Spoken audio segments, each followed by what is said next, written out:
Para começarmos as suturas contínuas, vamos começar pela sutura contínua simples, também conhecida como sutura de Kirchner. É a sutura contínua mais fácil de ser realizada. Ela é indicada para tecidos elásticos e também com mínima tensão, e quando se deseja uma maior aproximação das bordas das feridas. A gente começa com um nó de cirurgião simples, seguido de uma série de nós quadrados.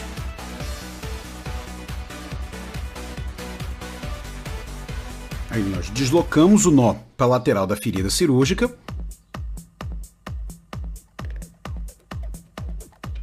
E agora vamos começar a execução da sutura. Na maioria dos livros, quando nós vemos as figuras dessa sutura, nós percebemos que por fora ela tem uma estética em diagonal. Esteticamente falando, a maioria dos proprietários eles gostam de suturas paralelas. Então tá aqui um macete. Nós vamos entrar com a agulha no mesmo local onde nós colocamos o nosso primeiro nó, passamos por baixo na diagonal, e aí quando estivermos executando de forma contínua, a parte do fio que fica para fora causa essa impressão paralela, veja.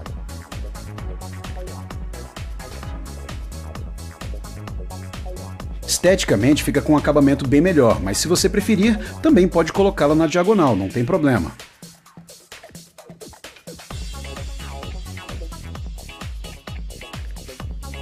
A diferença é que fazendo dessa maneira, as passadas diagonais ficam para dentro da ferida e não para fora.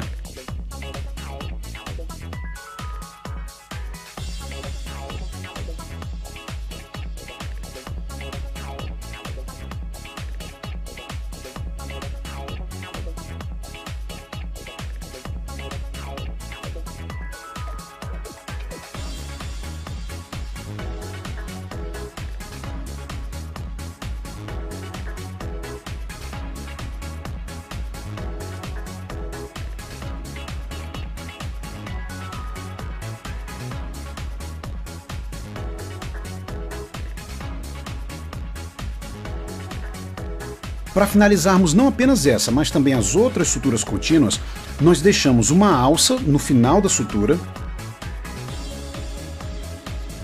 e utilizamos essa alça para fazer o nosso nó.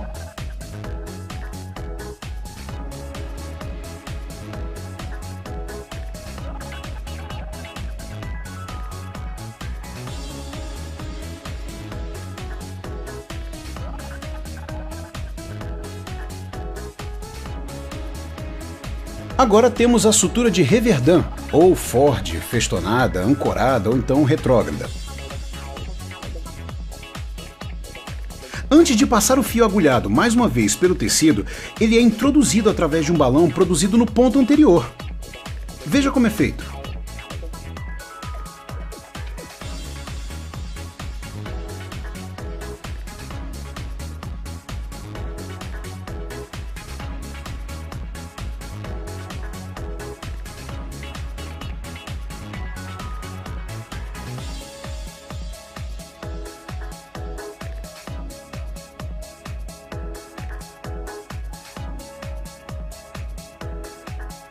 Esse tipo de sutura é indicado quando existe uma certa resistência para a aproximação das bordas da ferida.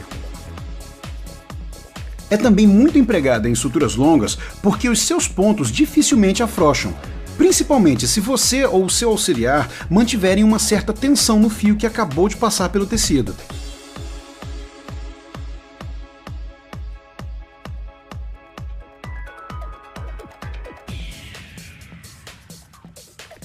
A finalização é feita da mesma maneira da sutura contínua simples. A sutura de colchoeiro, ou então U contínua, ela pode ser utilizada na pele quando houver uma indicação para uma sutura contínua e também um certo grau de eversão. A sutura inicia como um ponto isolado simples e avança aproximadamente 1 a 2 centímetros.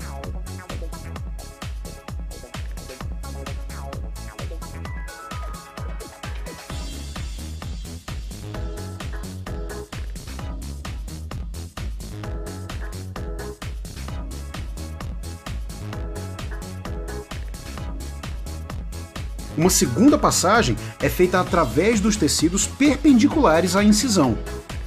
Após a saída do tecido, a agulha avança mais uma vez de 1 a 2 centímetros e é inserida de novo perpendicularmente à incisão na direção contralateral. A principal vantagem dela é a rapidez no fechamento.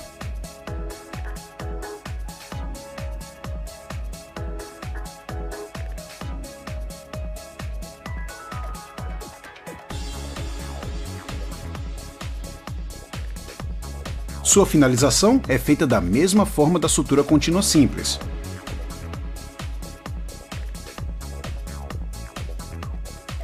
A sutura de Schmiden, uma sutura de aposição seromucosa, é muito utilizada em anastomose intestinal, ou então quando somente uma camada de sutura é desejável.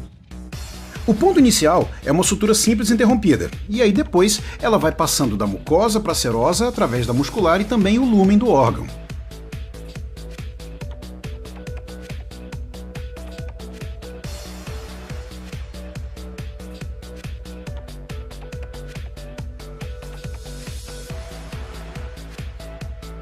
Ela tem uma aparência de um cadarço de um sapato. Promove uma boa coaptação das bordas e, pelo fato de atravessar todas as camadas, é considerada uma sutura contaminante, razão pela qual alguns autores e profissionais podem recomendar uma segunda camada de sutura, de preferência invaginante.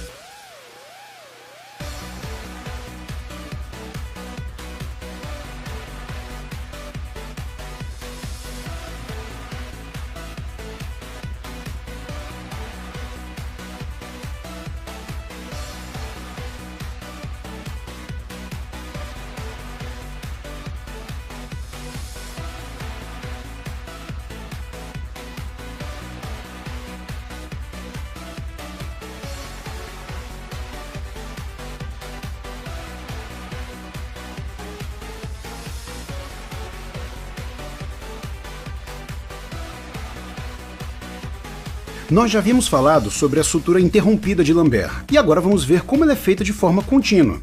Ela é indicada para realizar o sepultamento de uma outra sutura e também invaginar as bordas da ferida.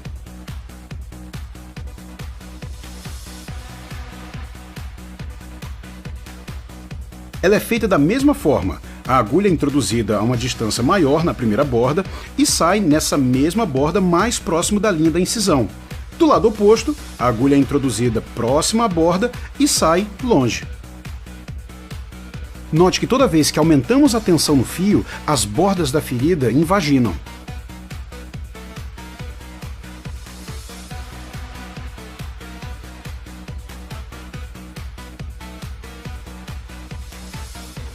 Só para lembrar, ela é um tipo de sutura não contaminante, porque ela não atravessa a parede da mucosa, ela fica apenas na serosa e muscular.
Agora temos a sutura de Cushing. Essa sutura tem início na camada serosa e progride até atingir a muscular, voltando em seguida para a serosa. Ela não vai até o lúmen, ela não atravessa a mucosa. Pelo fato de não atravessar todas as camadas teciduais, é considerada não contaminante. Ela é feita da seguinte maneira. A agulha é introduzida paralelamente ao lábio da ferida cirúrgica de um lado e depois do outro. Entretanto, a agulha deve entrar no lábio oposto na mesma altura em que saiu da borda anterior.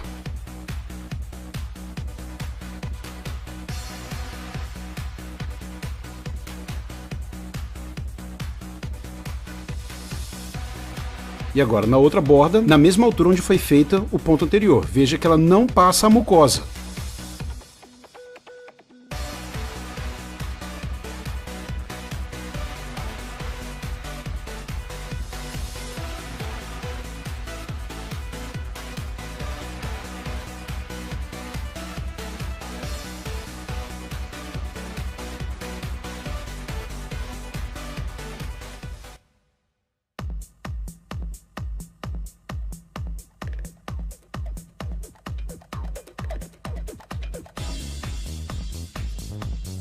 Repare o que acontece quando nós tracionamos o fio.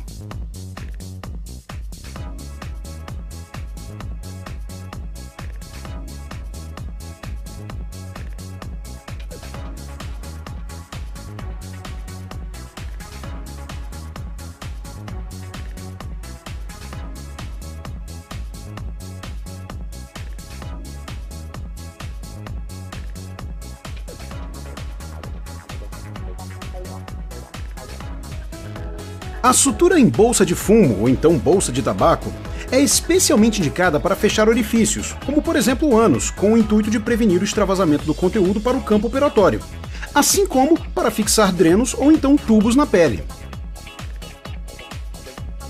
A sutura é realizada em círculo ao redor do orifício, e depois a linha é tracionada para que esse orifício possa ser ocluído.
A sutura em zigue-zague, ela pode ser feita tanto de forma intradérmica quanto de forma subcutânea.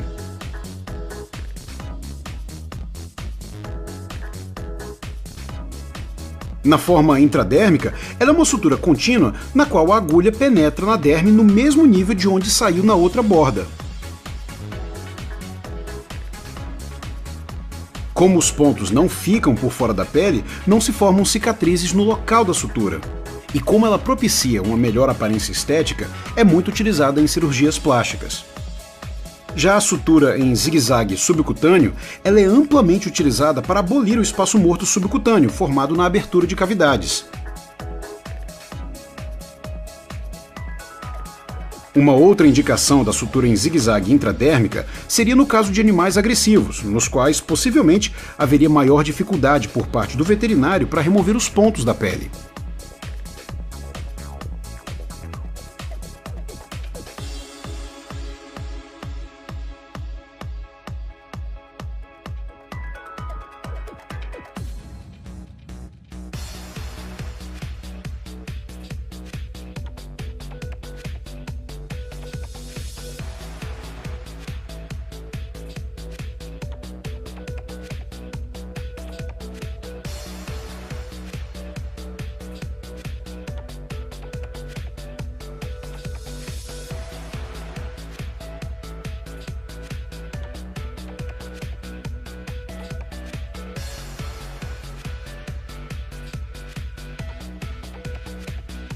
É uma sutura de aplicação a cotos de úteros após ovário-salpingo-esterectomia de animais que tenham o útero dilatado.